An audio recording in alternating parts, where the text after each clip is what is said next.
আসসালামু আলাইকুম রহমতুল্লাহ। আপনারা আমাকে অনেকেই চেনেন। আমি একটা পত্রিকায় কাজ করছি। আমার সাথে যিনি আছেন আমির হামজা ভাই, উনি একটি জাতীয় পত্রিকায় কাজ করছেন। তো একটা ব্যাপার আপনাদের সামনে আমরা তুলে ধরতে চাচ্ছি, সেটা হচ্ছে যে বর্তমান বাজারে লিচুর একটা চাহিদা আছে। এই লিচুর একটা সিন্ডিকেট আছে বাজারে। এই সিন্ডিকেটটা কিভাবে হয়েছে বা সিন্ডিকেটটা কিভাবে হচ্ছে, এই ব্যাপারে ভাইয়ের সাথে আমরা বিস্তারিত আলোচনা করব। আপনারা আমাদের সাথে থাকবেন। তো আপনি আপনার পরিচয়টা একটু দিবেন দর্শকদের। আর আসলে লিচুর যে সিন্ডিকেটটা যেভাবে হচ্ছে, এর বিস্তারিত আপনার মুখ থেকে আমরা জানতে চাচ্ছি। আসসালামু আলাইকুম। ধন্যবাদ আমার সাংবাদিক ভাইকে কথা বলতে দেওয়ার জন্য। আসলে সম্প্রতি দিয়ে দেখা যাচ্ছে লিচু বড় ধরনের একটা সিন্ডিকেট, সেটা আমাদের কুষ্টিয়া জেলার মধ্যে শুধু আমরা দেখতে পাচ্ছি কুষ্টিয়া সদর, খোকসা, কুমারখালী, এই তিনটা উপজেলাতে আমরা এটা লক্ষ্য করতেছি। সেটা সরাসরি যখন একটা ফার্ম অর্থাৎ একটা বাগান থেকে লিচু যখন পাইকারি দরে কিনা হচ্ছে, তখন এইটা কিনা হচ্ছে মূলত হাজারে শ হিসাব করে কিনা হচ্ছে। সেই লিচুটা যখন ভোক্তা সরাসরি কিনতে যাচ্ছে তাদের কাছ থেকে, তারা এটা পোন হিসাবে বিক্রি করছে। ওখানে যখন হাজারে কিনতেছে তখন 1120টায় 1000 ধরা হয় আর কি।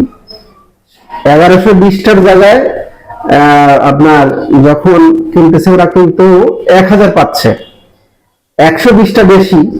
তারপরে ওরা আবার বাজারে নিয়ে এসে বিক্রি করতেছে পোন হিসাবে। পোনটা কি, প্রাচীন যুগে, প্রাচীন বাংলায় যখন গণনার যন্ত্র ছিল না, তখন পরির মাধ্যম দিয়ে গণনা করা হতো। সে সময় পরি ব্যবহার করা হতো, পরিটাই ব্যবহার করা হতো গণনা হিসাব করে। সেই কড়িটা মূলত 80টা কড়িতে এক পোন হিসাব করা হতো আর কি। যেমন ইতিমধ্যে আমরা লক্ষ্য করি আর কি, পানের ক্ষেত্রে পোন হিসাবে আমরা পান ক্রয় করি।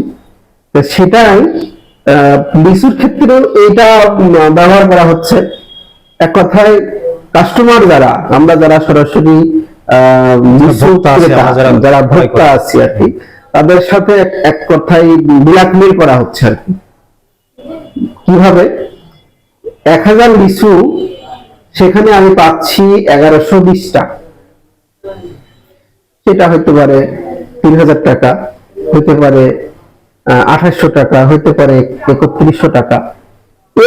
লিচু যারা কিনছে তারা 1120টা নিচ্ছে, কিন্তু হিসাব পাইকারি যারা কিনছে অর্থাৎ হিসাব ধরা হচ্ছে 1120টা নিচ্ছে, কিন্তু হিসাব ধরা হচ্ছে 1000 পিস। জি জি জি, তার মানে 120টা তারা সেখান থেকে অতিরিক্ত এটা নষ্ট হতে পারে, গণনার সময় দেখা যাচ্ছে এক দুটো বেশি যেতে পারে, এই জন্য 120টা অতিরিক্ত পাচ্ছে।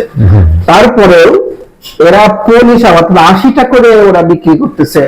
দেখা যাচ্ছে সেক্ষেত্রে 300 টাকা, 350 টাকা, যেটা 2500 টাকায় কিনতেছে, 1025 টাকায় কিনতেছে, সেটা বিক্রি করতেছে 300 টাকা, 350 টাকা। মানে লিচুর মান হিসাব করে ওরা বেচা কেনা করতেছে।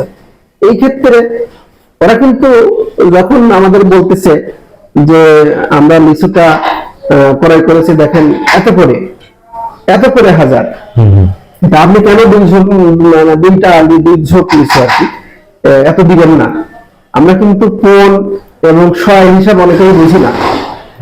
অনেকেই ধারণা করি যে পোন এবং শ একই জিনিস, কিন্তু এক পোন হচ্ছে 80টা আর 100 হচ্ছে আপনার 100 পিসে।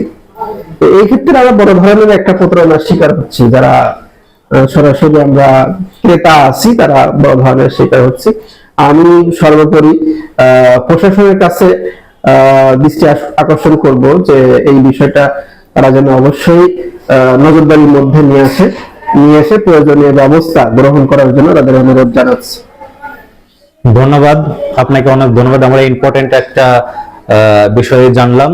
তো ভাইয়ের মাধ্যম থেকে বা আমরা যারা সাংবাদিক আছি, এটা নিয়ে অবশ্যই সবাই একটু কাজ করা উচিত, যাতে বিশেষ করে ন্যায্য মূল্যটা বা ন্যায্যভাবে যেন ক্রেতারা যাতে প্রতারিত না হয়, এই ব্যাপারটা দেখার জন্য সবার অনুরোধ করছি।